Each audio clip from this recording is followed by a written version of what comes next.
to cut your talking off.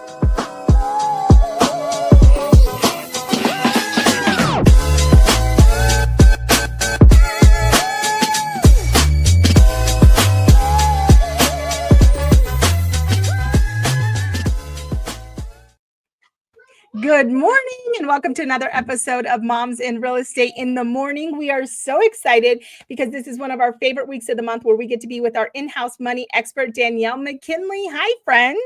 Hello. So happy to be here. Danielle, you are always so amazing and you always tee us up and you know exactly what you want to talk about. But today we're kind of throwing a wrench in things because on the back end, money questions have been one of the top questions coming out from our moms in real estate. And so today we are going to ask Danielle all of your money questions. So if you are tuning into one of our live streams, know that you can also pop a question in live and we will prioritize that. But for now, we will kick off and ask Danielle the questions that you guys have been asking us inside of our moms in real estate community. Sound good, friend? I love this. Let's do it.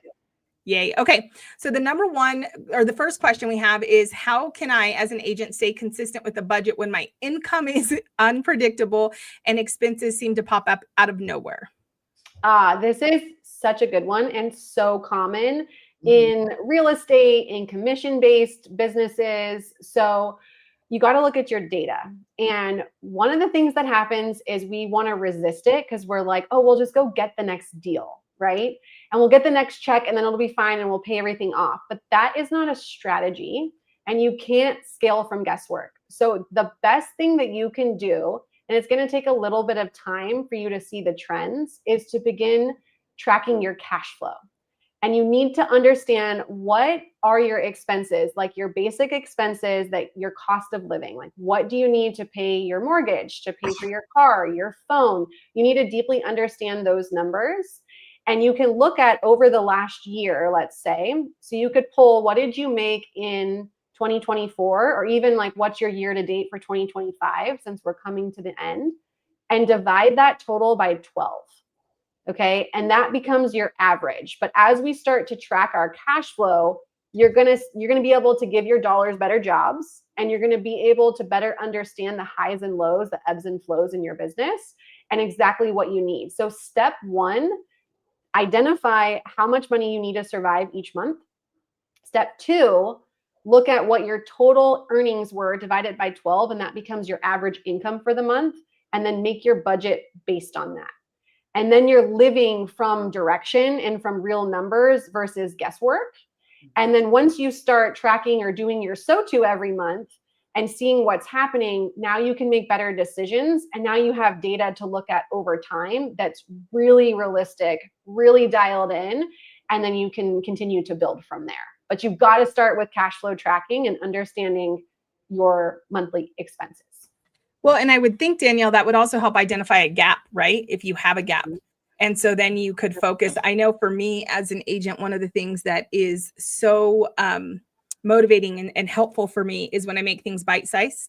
So when I just can identify like, okay, rather than trying to figure out how I build, a 7-figure business, I figure out how I close a $1,500 gap. Right. And then I get excited because I'm like, dang, I did that. I can do that again. Right. And then all of a sudden we just keep closing those gaps. So I love that. Kristen, do we have another question you want to ask? Yeah. Let me add one thing to that too. Yes. So the other thing is that when you start to track your cash flow, you're also going to see money leaks. And I will tell you, I work with a lot of different industries, and realtors are the most notorious for paying for softwares that they're not using, for overspending on like coffees and food and not operating from any sort of direction. So it's not going to be fun when you first do it. It might feel like a little bit of a gut punch, but if you're serious about taking control of your money, it's part of the process. Yeah. And it's freeing. Like, as much as it's like the gut punch, I think at the end of the day, if you are feeling that, just know that when you start to get these habits in place, like all of a sudden you're like, this is like actually not stressful. It's a lot more freeing than I thought. And I built it up to be something it's not. Okay. Question 2 is, what are some smart ways to prepare for unexpected costs without derailing your financial goals? Okay. So there's a couple of different ways that we could talk through this. So as agents, you're conditioned and taught like, hey, you should have a nest egg before you even get into this business, right? So you're kind of used to that. So there's a lot of different ways you can do it, but it depends on where you're at in your finances right now.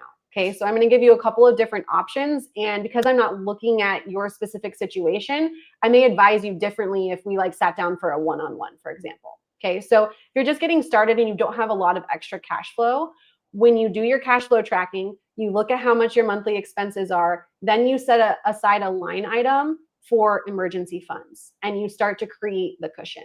Okay, now if you're in a position where you're doing pretty well, you are what I like to call my blind swiper. You know, you're spending on your credit card and you're paying off the balance and it's like feeling okay, you're not stressing out, then we want to do something a little more strategic. So in that sense, we would want to put in place something like a life insurance policy. Okay. And why a life insurance policy with our nest egg is because if you have a incident, a car accident where you're in a coma, you get a critical condition, you get diagnosed with cancer, you can access that money, the living benefits, when structured properly, instead of dipping into your emergency funds or into your 401k or retirement policies that are going to penalize you. Okay, so but it depends on where you're at and where we start to save for a rainy day, so to speak. And then another thing that you want to consider that I really like to do with clients is working through what I call the contentment filter. And that is where we really identify, like, what is your number? Like, what's the number that makes you feel good? Because when we say we want more happiness, we actually want to be more content. And so we want to identify that first and then build a financial plan around your version, not the millions of people you see on social media that you're comparing yourself to. Mm-hmm. I love that, because I think a lot of people are just like, oh, like, especially when they're brand new getting into real estate, like, how much do they want to make? And it's always like, I want to make $100,000. And it's why? Tell me why. It's like, well, I just heard that's what you could do your first year, you know? So yeah, it's good to understand it's not like looking at what everybody else has done, and more so like looking at what makes sense for you. Yeah. Well, Kristen, I did a live on that. I love this question because it builds off of the first one, right? So once you understand like your monthly expenses, now we can identify like, hey, we need a 3-month emergency savings. Mm-hmm. What is that number? Because when you just say like, I need 3 months, but you don't understand your numbers, you don't know how much should be in that nest egg. Mm-hmm. Right. Yep. And then you can also start to get excited about like, okay, well, what would I love to do? And then that's where I always coach my agents on knowing their thriving number, right? Like our surviving and thriving look a little different. Okay. So this, I'm going to jump because there's no way we're going to get through all of these because you give us too much goodness. So I'm going to jump to one that sounds like she probably has a little bit more going on, because she's saying, what are some practical strategies for managing my finances with commission-based income, but as a single agent and with a side gig? So you think this person has like a little excess cash? I'm thinking maybe they do like, so it says, so with side gigs. So yeah, let's, I know a lot of our ladies like do things on the side. So maybe it's coaching, maybe it's products, maybe it's something else. Yeah. Okay. So let's kind of just break it down. So depending on your phases. So if you have debt, we want to prioritize paying off the debt. Okay. And we want to build a plan around that. And then we can start to save and start to establish our investment strategy and our long-term planning for our wealth. Okay. So if you've got some excess cash flow because you've got a side hustle and you're doing real estate, we want to look at, okay, do you have any debt? If yes, let's create a debt payoff plan. If no, okay, let's start to implement an investment strategy and start to really multiply our wealth and plan for the future so that we can retire and enjoy life, right? So if we're at that bucket, then at that point, you're ready for what I call the savings trifecta. And we start to implement the 3 buckets. So everyone needs to have a 401k because it is future planning. It is a tax deduction for you. So you're safeguarding your money because as an entrepreneur, you can max that out, let's say, and then that comes directly off of the gross income that you've made for the year. And then we implement an IUL to protect you. That's an insurance policy to protect you as the asset and also continue growing money. So we're diversifying your first bucket, okay? Next one is going to be a health savings account. So if you can do a traditional HSA, great. If you can't, we're putting away some money for health expenses. And then the third bucket is going to be a Roth IRA. Okay, and we don't have time to go into all 3 of them, but there's reasons behind the tax strategy and why you work in that order. And I cover all of that in my So To VIP. If it's something that you're like, I really need this, we can go a lot deeper in it. But if you have the excess money, you're ready to start building a future wealth strategy and starting to diversify that excess based on your contentment filter. Mm-hmm.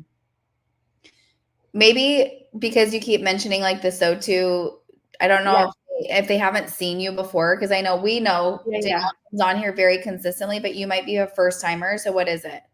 Yeah, so I have a program that's called So2 Master Money and Unlock Freedom. And it is a financial strategy framework that I have been using for over 20 years to help people take control of their finances, understand their numbers, build budgets accordingly, and assign their dollars the best jobs. So if that is something you're like, oh my gosh, we need it, I'll give you guys the link and we can put it in the comments. Yeah. Why don't we answer one of these, Randi? Why don't we answer one about real estate investing? Because I know a lot of people obviously get into real estate because they're interested in investing in real estate. So I'm just going to pick one. What are some smart first steps for agents who want to invest in real estate themselves but don't know where to start?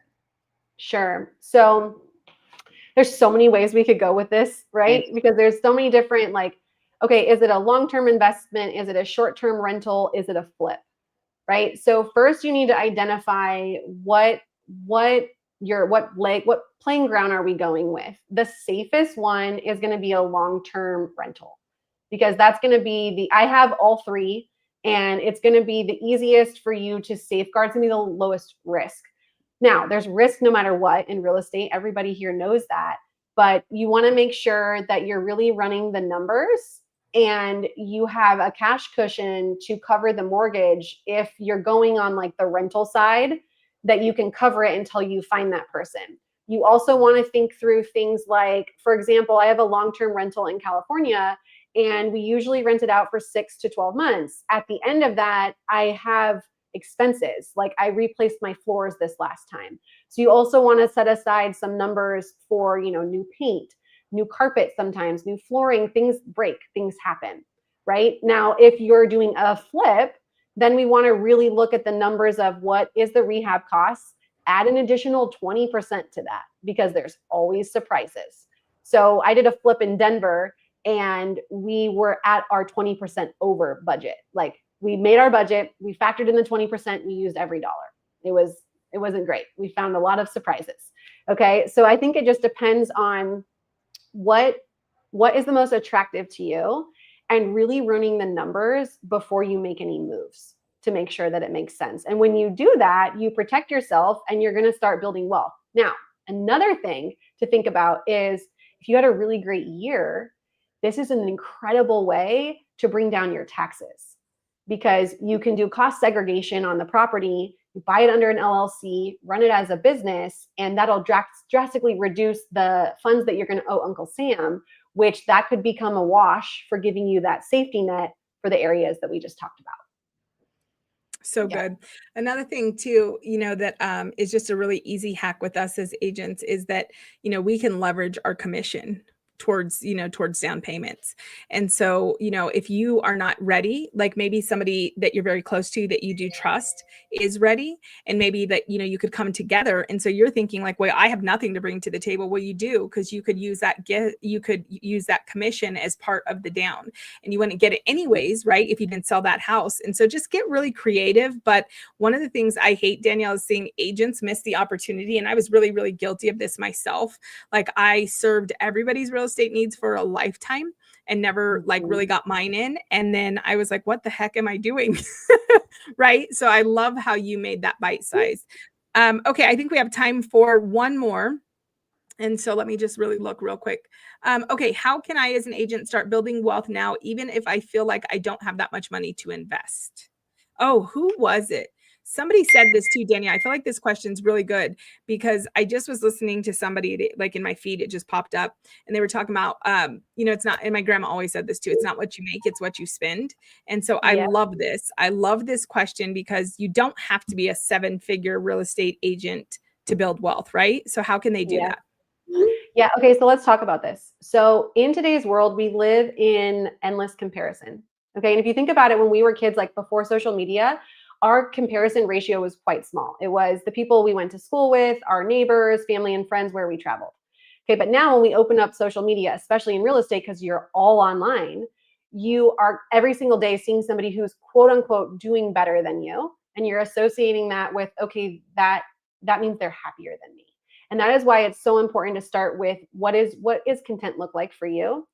And when it comes to figuring out where to go and what steps and how to build the wealth, one of my favorite books is by Morgan Housel, and it's called The Psychology of Money. In it, there's this story of a janitor who was a janitor his whole life, lived beneath his means, retired, and then passed away with millions of dollars in the bank. Okay, he didn't have a fancy CFP. He didn't have any fancy tools. He literally just saved and leveraged compounding interest. So that is proof that no matter what, you can do it too.